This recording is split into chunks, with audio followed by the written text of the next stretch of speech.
Jadi kalau kami menyebutnya base camp yang terintegrasi dengan semua yang bisa kita berdayakan yang ada di sini.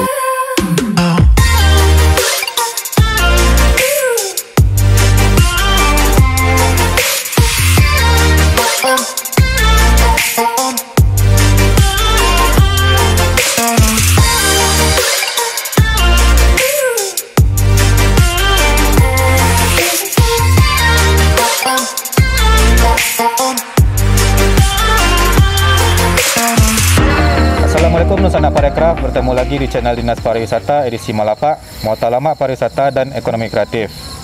Di sebelah JOS sudah ada dua orang narasumber kita yang merupakan founder dari Solo Rajo. Assalamualaikum Teuku. Waalaikumsalam Udah. Assalamualaikum Adi. Waalaikumsalam Udah. Wabah Teuku. Good. Selamat datang di lokasi kami. Iya.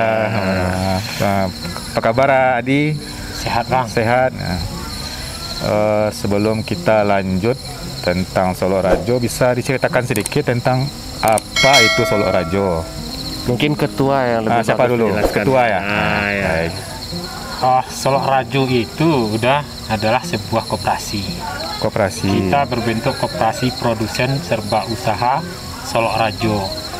Jadi kami itu terdiri dari akarnya adalah petani kopi. Target kita adalah bagaimana caranya agar seluruh supply chain di kopi bisa kita ambil keuntungannya secara optimal, kemudian diarahkan untuk pembangunan berkelanjutan ekonomi melalui program-program yang berhubungan dengan kopi. Apakah itu saja? Ada yang lain? Solo Rajo ini sekedar perkebunan atau ada yang lainnya? Mungkin jalannya apa? Ya, jadi kalau di Solo Rajo karena kita koperasi, kemudian biasa udah di daerah Sumatera Barat kita antara lahan dan hutan lindung itu sering berhimpitan. Jadi masalah legal lahan sebuah isu yang sulit untuk dipecahkan. Teku, ada yang mau ditambahkan? Menambahkan sedikit dari Adi, udah. Kami di Koperasi Solo Rajo ada beberapa unit bisnis atau unit usaha yang kita kerjakan. Salah satunya ini yang kita lihat sekarang ini, ekowisata Bukit Tabuh namanya. Di dalam ekowisata Bukit Tabuh ini, konsep awalnya adalah di mana tempat kita belajar sebenarnya secara bersama-sama.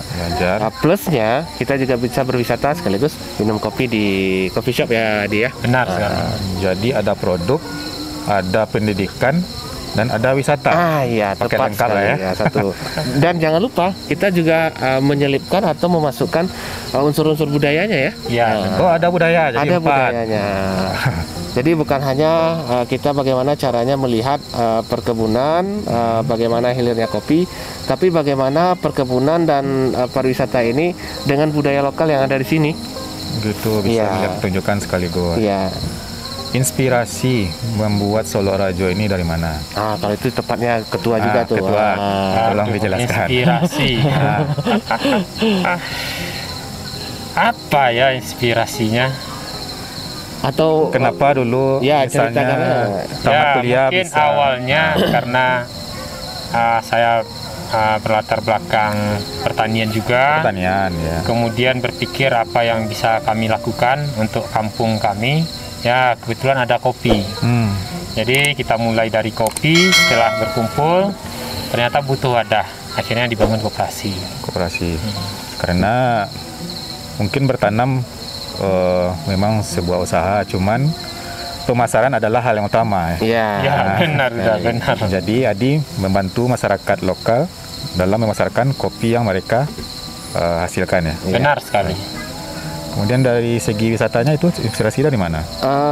Awalnya karena kita bangun di sini adalah kebun kopi ini udah. Jadi kawasan kita ini adalah kebun kopi seluas 2,5 hektar. 2,5 hektar. Ya, di dalam kawasan ini kita buat pondok, dan pondok ini kadang-kadang datang kawan-kawan coffee shop dari Kota Padang. Kami mau coba dong dinginnya lahan panjang itu seperti apa. Kabarnya AC di sini bisa sampai 11 katanya. Jadi ada 1 atau 2 orang yang datang buat camping. Jadi setelah dari sana kita juga berpikir, karena target kita awalnya kebun ini dibangun juga supaya bisa menjadi sumber inspirasi dan sumber belajar bagi kawan-kawan yang datang ke sini. Disitulah kita mulai sedikit-sedikit kita bangun ya dia. Kita bangun di sini ada coffee shopnya, ada tendanya, nanti juga ada roasterinya, juga ada perkebunan hortikulturanya.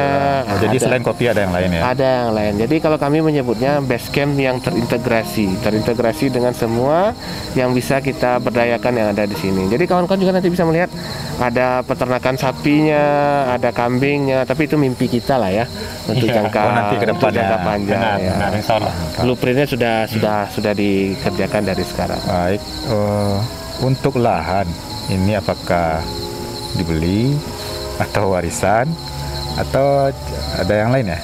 Ini lahan kita peroleh melalui izin usaha perhutanan sosial dalam bentuk HKM atau hutan kemasyarakatan. Jadi daerah yang kita pijak ini namanya hutan produksi terbatas. Jadi kemudian dari hutan produksi terbatas tersebut kita plotting 12 hektar menjadi kawasan ekowisata Bukit Tabuah. Jadi karena dasarnya ini adalah visinya kehutanan lingkungan, jadi kami mengatakan ekowisata ini adalah tempat selain belajar, tapi visi utamanya adalah rehabilitasi lahan.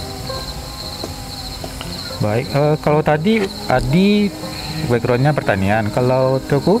Saya di backgroundnya pendidikan udah. Oh, pendidikan pantas, ada ekowisata pendidikan ya, wisata dan lain-lainnya.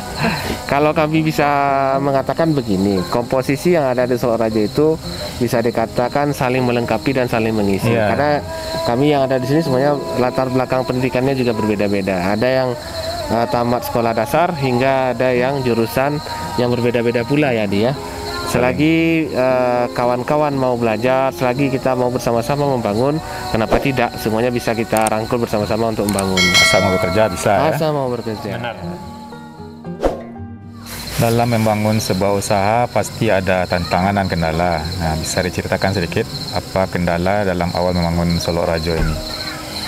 Oh, kalau kendalanya udah, karena kami membangun awalnya dari sisi pertanian. Jadi yang paling terasa itu adalah masalah dukungan alam, yaitu kesuburan lahan di tempat kita. Ya, karena daerah tempat kami ini kan adalah daerah dengan tanah yang dominannya, kalau bahasa pertanian, peduli kuning merah, kemudian keasamannya tinggi, pH-nya sangat rendah, bahan organiknya rendah. Nah, jadi ketika kami melakukan dukungan penanaman dan pengembangan kopi, persentase keberhasilan itu rata-rata adalah 30-40% saja jika tidak diimbangi dengan pertanian yang terintegrasi dengan peternakan. Jadi itu kendala utamanya. Kemudian apa yang dilakukan untuk menyiasati kendala tersebut? Yang kami lakukan saat itu adalah dengan keterbatasan yang ada, kita mencoba melakukan pembangunan kebun-kebun kopi di areal-areal tepi hutan melalui pola agroforestry. Jadi kalau di daerah perkampungan ini kan bahan organiknya sudah rendah, jadi kemudian kita arahkan ke sana. Dan itu sejalan juga dengan visi kita dengan HKM tadi, bagaimana pola agroforestry itu dibangun. Sampai saat ini semuanya kita jadikan pola agroforestry. Kebun kopinya, hortikulturanya, peternakannya, semuanya dengan pola agroforestry udah. Tengku ada bisa ditambahkan dari sisi yang lainnya? Dari sisi marketingnya mungkin Bang, di awal memang teman-teman masih belum aware dan care terhadap produk kami, terutama di kopi ya dia. Jadi memang membangun sebuah branding itu membutuhkan waktu yang panjang dan cukup agak lama. Tapi alhamdulillah kita mendapatkan support dari beberapa kawan-kawan termasuk dari instansi pemerintahan juga. Dalam hal branding, promosi dan membantu juga dari sisi marketing lah ya. Ya, pameran. Sehingga semua orang dalam waktu dari tahun 2014 sampai sekarang jadi tahu kopi Minang Solo. Iya. Kopi Minang Solo. Iya. Nah, untuk hasil yang ada di Solo Rajo ini kemana aja didistribusikan? Nah, Itu si marketing kita ini. Aduh. Kalau untuk saat ini kita membaginya ke dalam dua aspek pasar, udah. Jadi ada yang pasar lokal. Pasar lokal itu bisa kita katakan di Pulau Sumatera, Pulau Jawa, Pulau Bali, bahkan terakhir kemarin ada juga yang mengontak kami dari Papua. Ya, jadi kalau sekarang kan kawan-kawan industri kopi sudah mulai mengenal yang namanya kopi single origin. Jadi kopi asal dari daerah-daerah tertentu atau dari iklim tertentu dengan nama tertentu, mereka sudah mau mencoba dengan hal-hal yang baru jadinya. Itu nasional ya? Nasional ya. Untuk ekspor udah ada? Alhamdulillah udah. Jadi kita di koperasi sudah juga melakukan ekspor ke Amerika, ke Taiwan, Jepang, dan Australia. Itu dengan kualitas yang sama antara nasional dan yang diekspor atau berbeda mungkin? Di kopi dia ada grade-nya udah, ada tingkatan-tingkatannya. Kalau kita ibaratkan mangaleh, kita sesuaian saja yang diminta ada di sana gitu. Udah itu. Itu ada harga, ada barang gitu. Ada harga, ada barang. Baik. Kemudian dukungan dari masyarakat sekitar terhadap adanya Solo Rajo ini. Ketua mungkin? Kalau dukungan kami lihat ya, mungkin dukungan dari instansi pemerintah nagari itu sangat bagus. Kemudian dari elemen kepemudaan juga yang awalnya tidak melihat apa dampak dari program kita, kemudian akhirnya melihat dengan jelas bahwa ternyata terjadi peningkatan ekonomi di kampung kami melalui aktivitas kopi. Kemudian akhirnya dari lembaga-lembaga non-pemerintahan pun, apakah itu ada di kampung kami atau di tingkat kabupaten atau tingkat provinsi dan tingkat nasional, akhirnya juga mendukung. Yang pasti masyarakat diuntungkan, tidak susah lagi dalam memasarkan kopinya. Betul sekali. Benar, sudah dibantu oleh koperasi, gitu kan ya. Dan satu lagi sebenarnya udah, konsepnya adalah kopi for people and earth. Kopi buat masyarakat dan bumi gitu. Jadi konsepnya bumi minum kopi gitu. Bukan. Tapi bagaimana caranya kita menjaga kelestarian alam ya. Apa istilahnya, menanam bukan pada akhirnya aktivitas petani itu bukan menanam, tapi memelihara kehidupan. Memelihara kehidupan. Tahun 2020 yang lalu ada yang dinobatkan jadi duta petani milenial oleh Menteri Pertanian. Nah, itu siapa di antara dua? Ya, kebetulan kita Teguh. Kenapa bisa dapat? Yang pertama umurnya harus di bawah 40 sebenarnya. Udah. Jadi kita masih kawan-kawan di sini bisa dikatakan masih muda lah ya. 17. Berharap. Tapi apa daya, kalau dari sisi postur udah nggak memungkinkan lagi. Jadi waktu itu kementerian mengadakan atau melihat potensi-potensi yang ada di daerah-daerah, terutama anak-anak muda. Jadi diajaklah kita untuk ikut di dalam program Duta Petani Milenial Kementerian Pertanian dan Perkebunan di tahun 2020. Jadi kita mewakili Sumatera Barat, Duta Milenial dari Kabupaten Solo. Seperti yang kita tahu bersama, sejak tahun kemarin kita dilanda wabah COVID. Untuk produk sendiri ada masalah nggak karena ada wabah ini? Wah, kacau sekali dah. Kacau? Ya. Kenapa itu? Bisa dikatakan kita cuma pasang tahun 2020-2021, kita itu hanya berusaha pasang kuda-kuda saja agar tidak roboh. Jadi efisiensi kita lakukan. Penyebabnya adalah kopi itu adalah bersandar pada ekonomi global, di mana ekspor itu penting. Ketika pandemi banyak lockdown, banyak negara menutup dirinya, sehingga aktivitas ekspor tidak berjalan dengan baik. Sedangkan panen terus, akhirnya harga jatuh. Tapi kalau dilihat untuk adanya kafe-kafe kopi sekarang menjamur setiap daerah, setiap kabupaten kota. Ya benar, tapi masih pengaruh ya? Ya, kita kan juga lockdown juga di daerah-daerah. Kedai-kedai kopi di semua kota besar di Indonesia juga ditutup. Terutama tahun 2021 ya. Awal 2021. Ya. Untuk dari segi wisata, ekowisatanya? Karena ekowisata kita kan baru sebenarnya udah. Kita baru launching itu di Lebaran tahun ini. di Lebaran tahun ini. Jadi memang ada pasang surutnya juga, menyesuaikan dengan kondisi situasi pandemi. Ketika kita ada seperti PPKM, memang ada efeknya terhadap kita. Jadi sebenarnya kan kita di sini juga ada aktivitas di kebun kopi. Kalau aktivitas dari kawan-kawan di sini juga berjalan, cuma pengunjungnya saja yang berkurang. Tadi istilahnya bertahan kudo-kudo saja. Ya, benar dah. Apakah strategi yang dilakukan dalam menghadapi pandemi ini? Jurus mungkin ya. Ya, waktu itu kita mengevaluasi banyak key activity dalam usaha kita udah, dan ternyata pertama tentu efisiensi, yang kedua kemudian kami lebih mencari pasar yang spesifik tapi dengan margin yang lebih besar untuk di kopi. Kemudian yang ketiga, untuk volume yang besar terkadang kita berusaha karena basicnya kami adalah petani kopi, jadi bukan petani pedagang kopi Solok Rajo tapi petani kopi Solok Rajo. Jadi visinya kita bagaimana mempertahankan distribusi dari kebun sampai ke pasar itu aman, walaupun kita tidak dapat untung. Jadi akhirnya semua panen yang biasanya tahun 2019 sebanyak 145 ton itu kita distribusikan ke pasar dengan baik. Tahun ini sampai di 148 ton itu kita distribusikan ke mandan-mandan main kita yang ada di Medan, yang sudah punya pembeli-pembeli tetap di dunia internasional. Begitu.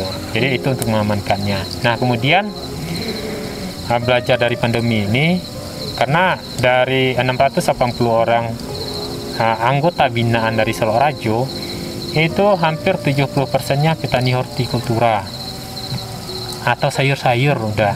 Dan sayur-sayur ini selama pandemi harganya relatif bagus. Nah, sehingga kemudian kita memutuskan mulai tahun ini kita berusaha membangun Solok Rajo ini bahwa penerimaan dari kopi itu 30% saja lagi 5 tahun ke depan. Kemudian sisanya mulai dari ekowisata, kemudian peternakan, kemudian hortikultura untuk perdagangannya, kemudian juga perlindungan lingkungan gitu. Iya. Kalau kopi mungkin terkait lifestyle. Sedangkan hortikultura memang kebutuhan primer. Walaupun pandemi melanda, nggak ada halangan untuk makan sayur. Malah harus diperbanyak ya. Malah diperbanyak ya. Tapi kita bersyukur lah ya, karena memang awal Solok Rajo berdiri itu memang dari kopi lah gitu. Jadi kopi ini pun kita tidak akan meninggalkan lah ya, akan terus dibangun. Pusnya akan tetap, tapi karena banyak orang-orang muda bergabung saat ini, mereka tentu ingin satu porsi juga kan. Betul sekali. Nah, tadi sudah disinggung tentang impian untuk peternakan sapi. Kira-kira ada nggak impian yang lebih luas dari itu? Apa ya, Nenek? Ya, kalau menurut saya satu saja.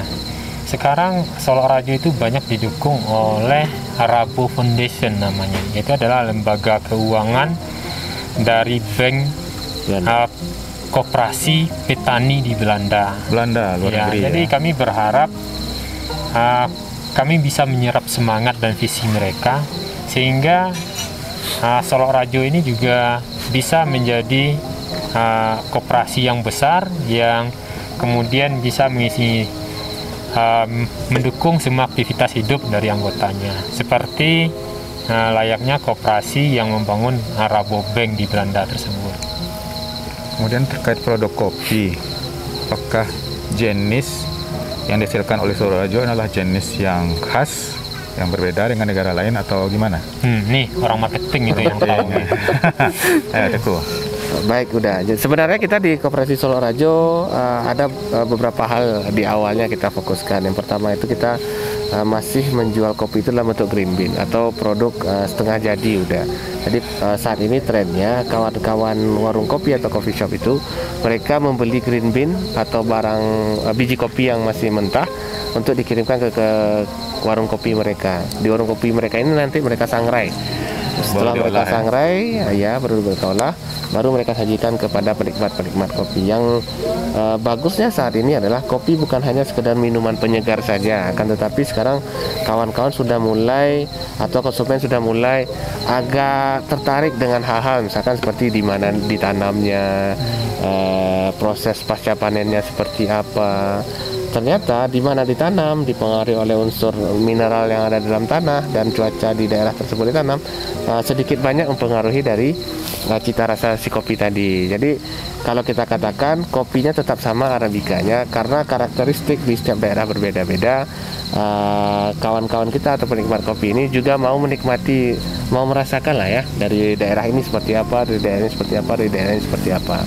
Karena gini udah enak tidak enak ini kan agak apa ya, agak susah kita menafsirkannya gitu. Anggap sajalah rendang di daerah Sumatera Barat, ada rendang Solo, ada rendang Padang, semuanya tetap enak. Yang penting nanti rasanya cuma dua. Rasanya juga lama mana. Kemudian untuk sinergi dengan pemerintah daerah setempat, apakah baik atau kurang atau gimana? Alhamdulillah sinergi dengan pemerintah setempat itu bagus sekali. Apalagi sebenarnya bisa dikatakan ya, Solok Rajo itu bisa berdiri berkat dukungan dari Dinas Perkebunan waktu dulu. Kemudian bisa berkembang berkat dukungan dari Dinas Kehutanan. Kemudian menjadi lebih baik lagi berkat dukungan dari Bank Indonesia Sumatera Barat. Kemudian menjadi lebih besar lagi berkat dari semua instansi yang ada di lingkup provinsi sampai kabupaten itu mendukung kita. Udah banyak berarti ya? Ya, alhamdulillah. Dari sisi kawan-kawan coffee shop juga udah sebenarnya. Justru kawan-kawan coffee shop yang ada di Padang, yang ada di Jakarta, yang ada di Pekanbaru juga mempunyai andil yang cukup bagus karena mereka adalah ujung tombak bagi kami yang ada di hulu untuk menjelaskan tentang produk kopi kami. Jadi ketika ada konsumen nanya, oh ini kopinya dari mana? Dari Solo. Kadang-kadang ada juga yang nanya, Solo itu di mana sih? Mananya di sebelah mananya Indonesia gitu. Jadi kawan-kawan coffee shop juga mereka mengedukasi kawan-kawan pecinta kopi yang datang ke warung-warung kopi mereka buat disajikan kopi-kopi terbaik dari Sumatera Barat, salah satunya Solo. Dari pemerintah, dari komunitas ya? Iya, dari komunitas. Jadi harus ada sinergi udah. Kalau ibarat kita mengatakannya, kalau hanya satu atau dua saja dia akan susah. Tetapi ketika dikeroyok bersama-sama mengerjakannya akan lebih bagus. Kira-kira semangat apa yang ingin dibagikan dengan rencana parekraf kita yang lainnya? Kawan lah dulu. Mungkin tetap di ini dari falsafah kopi mungkin ke visinya Solok Rajo, yaitu bagaimana coffee for people and art, di mana kita berusaha mencari uang ya, cari makan ya, tapi kemudian berdampak bagi planet bumi ini sehingga ketika kita mati kita mewariskan alam yang lebih baik bagi anak dan cucu kita. Ya. Teguh, ada yang tambahkan? Saya rasa udah semuanya diambil sama Adi. Oh lah, ketua selesai. Selesai ketua. Ada nggak kritik dan saran untuk kami pemerintah? Ketua dulu. Mungkin sedikit saran karena saya dari lapisan masyarakat. Menurut saya ketika ada melakukan sebuah program yang besar, jadi misalnya kami ada hutan kemasyarakatan itu kan 3.200 hektar udah. Jadi mungkin sebelum terjun untuk ke 3.200 hektarnya mungkin harus ada pilot project kecilnya dulu dengan kondisi masyarakat dan budaya yang sama. Nah, makanya seperti studi kami misalnya membangun sebuah langkah kecilnya di ekowisata. Nah, mungkin untuk program-program pemerintah selanjutnya mohon seperti itu. Yang kemudian juga harus ada pendampingan mungkin seumur petani itu. Mungkin seperti itu dah. Terutama untuk pertanian ya Dan ya. Yeah. Berarti intinya fondasinya dikuatkan dulu baru ya, dan ada skema pilot project kecil. Artinya harus ada langkah kecil dulu sebelum melakukan lompatan besar. Teku ada. Kalau bagi kami sebenarnya udah dari sisi perkebunan juga berharap apabila ada sebuah program yang akan kita laksanakan mungkin memang juga harus yang dikatakan seperti Adi tadi. Karena di sisi masyarakat saat ini kan ada beberapa program yang sudah dijalankan, tapi terkadang dievaluasinya mungkin ya. Dievaluasinya kita masih ada beberapa hal yang masih kurang. Karena mungkin tidak bekerja sama antara kedinasan. Dulu itu kan ada gini sebenarnya udah. Ketika ada salah satu dinas yang masuk ke satu kelompok, dinas yang lain juga agak enggan.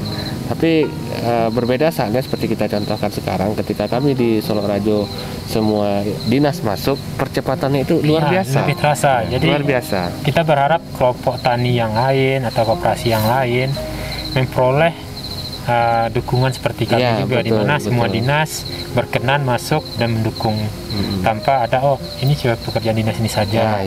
Yang kami rasakan ini sebenarnya di tahun-tahun dulu ketika kita awal gitu. Itu kita rasakan.